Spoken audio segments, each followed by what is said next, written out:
Салом духтаро, ҳама каса хуш омадем ба канали мо. Ма ҳозир мехоҳам ки қолинои нави харидагимона шумода нишон диҳам. Инаи ай даҳани дармон то боло то кухня яхела харидем. Қолинои эронӣ гирифтем. Қолинои эронӣ 1200 шонага гирифтем. Аввал мо стили хай-текда гирифтанӣ будем, баъд бисёр кофтем, наёфтем и ҳамин чида классика гирифтем. Иҷа 1 метра, иҷаш боша 80 сантиметра, баъд даҳани дарам 80 сантиметра. хоб гулош ҳамаш яхелай, ҳамаш як фирман, ҳамаш як намудан. Ин иҷада бошад пеши чида кухняда ай инамиам партофтеми алоҳида худаш будам халин шол дошт. Шолакоша гирифтем, инаиам шол дошт. Хел безе истод, барои ҳамо шолоша гирифтем.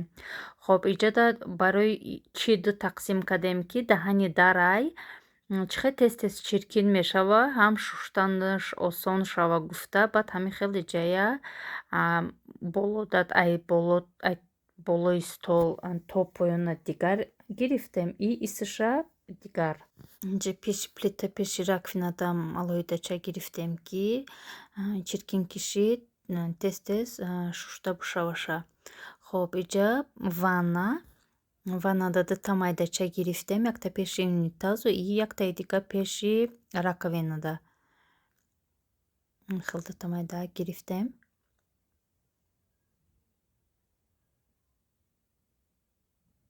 Баъд комнатаи бачамда чӣ гирифтем? Стили хай-тек гирифтем. И Туркияи фирмаи Деко хале гирифтем. Спальнёда чӣ гирифтем? Хай-тек гирифтему, и коридору кухняю залу дигар ҷода боша классика гирифтем. Цветша ба ҳамин ремонтмон мувофиқ, ба ҳамин дизайнмон мувофиқ карда гирифтем. И комнатаи духтарояй ёдам ҳамхел пеши шкафчикшон то поёни кровата ҳамхел гирифтем. Духтародаю и хидмотда боша яхела гирифтем. Ҳар душам яхелаанд, бачамда камтар дигай. Иям Туркиян фирмаи Деко. Фақат ҳамун поёни пода гирифтем, ҳамун холигии диванда.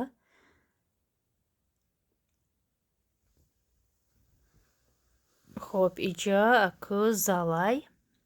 Залда зали мода 5x4 мерафт. Иҷада ҳозир мо диван монданием, хай то дивана мондана уҷа холӣ набеста гуфтам хел харидем. 5x4 бояд мешид, но чӣ набуд, як лухт набуд. Баъд мо ҳамхел дута 2.5x4 гирифтем и 5x4 мешава. Ҳардуш ҳам шуштандам осон мешава алоҳида. оли парда заказ кардагием, пардаҳо бояд тайёр шаванд. Ҳарду тирезада парда гирифтагием. Баъд чӣ кардем бо инаиҷа курпачаҳоям нав кардем. 6та курпача бо болишт ай ҳамин дизайнда мувофиқ карда ҳамхалин курпача духтем.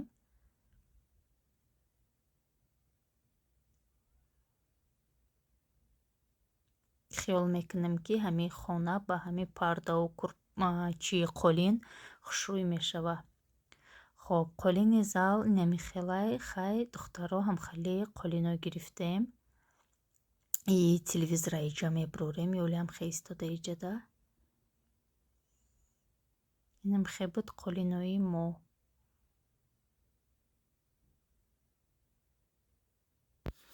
ҳозир бошад духтаро, ман мехоҳам ки як намуд пироги гӯшти тайёр кунам. Пирог хеле осонай ва хеле болаззатай. Ҳатман тайёр карда бинен. Мода 200 грамм масла дар корай. Масла маслаи ма 82% маргаринам истифода бурда мешавад. 200 грамм масла мегирем, микроволновкада об мекунемша. баъде ки масло об шид, 200 грамм сметана ҳамроҳ мекунем. Сметанаи ман 20%. Ҳамаша якҷоя карда хел аралаш мекунем. Ҳамаша якта тухм ҳамроҳ мекунем, камтар намак, хушрӯй омехта мекунем. баъде ки ҳамаш омехта шид, як қошуқча разрыхлитель меандозем и орд ҳамроҳ мекунем. Орда хамир дар нигоҳкарда андозем. Мада 2,5 стакан орд рафт. Хамир бояд ки хеле камтарак сахтарак биёяд. Хамира мешӯрем. баъде ки хамира шӯридем, якта пакета гирифта холодильникда дар муддати ним соат мемонем, то тайёр кардани начинкамон хамирмон дам мегирад. Инҷода ман ҳозир чой мемонам. Чойи туркӣ мехоҳам дам кунам. Барои ин ман ҳозир чойники болонгишта дам мекунам, мемонам ва инҷода алови паста тайёр шидан мегирад.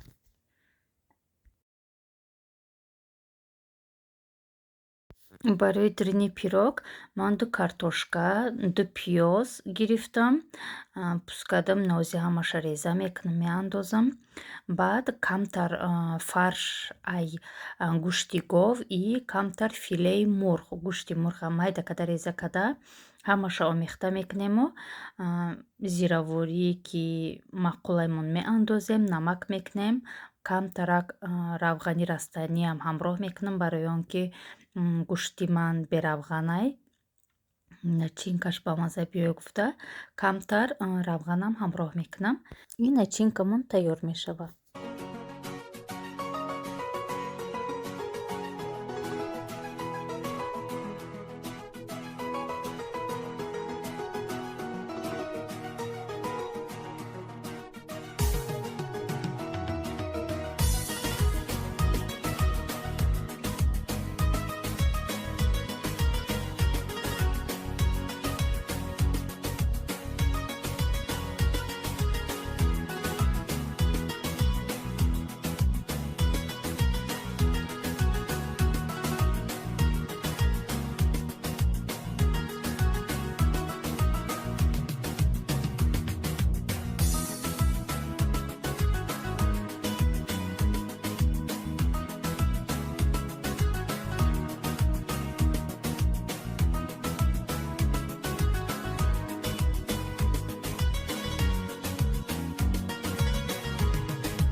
начинка тайёр шид, омехта кардем.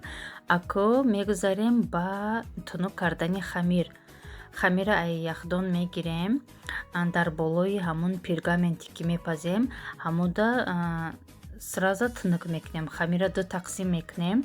Қисми 2 тақсими, якташ калон, якташ майда. Калонша аввал тунук мекунем. чӣ қадарае ки пирог карданӣ бошем ҳамуқа тунук мекунем. дар лист мегузорему ҳамун фарш начинкае ки тайёр карда будем ҳамоя ба болои хамири якум мемонем. баъд бо хамири дуюма, хамири майдае тунук мекунем. чени ҳамун пирогмон тунуки кардем, ба болои пирог гузошта ҳамин тавр маҳкам мекунемша. хушрӯй маҳкам кунем ки вақти пухтанда ҳӯй нашавад. баъде ки пирога маҳкам кардем, вилка кати тешик мекунемша ки воздухаш буроя вақти пухтанда дам накуна. И якта тухма болошта мешакем барои сурх шуданаш.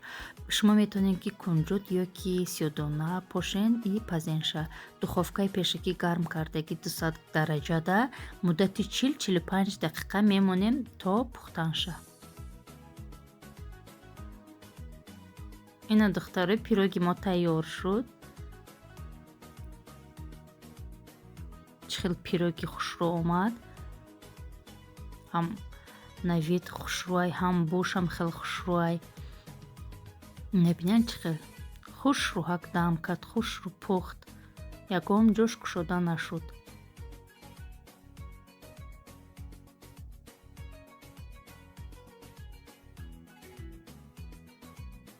Ози мемонем камтар хунук шава, баъд булакш мекунем. Пирог хунук шид, ака метавонем ки булак кунем ва пирога чашем. Хушрӯй ҳама ҷош пухта ба маза. Мебинед чӣ хел пироги бомаза. Ҳатман пухта бинен духтаро. Ҳам пироги сытнияи сер мекунен, ҳам ба мазаи кӯдакомам хушрӯй хӯрданша. Хеле пироги бомазаи. Ҳозир боша барои хӯроки шом ман картошка катигрибӣ пухтесам. Раҳмати калон духтаро ки то охири видео ҳамроҳи ман буден. Лайк мондана фаромӯш накунен, комментария нависем. То видеоҳои оянда хуш бошед.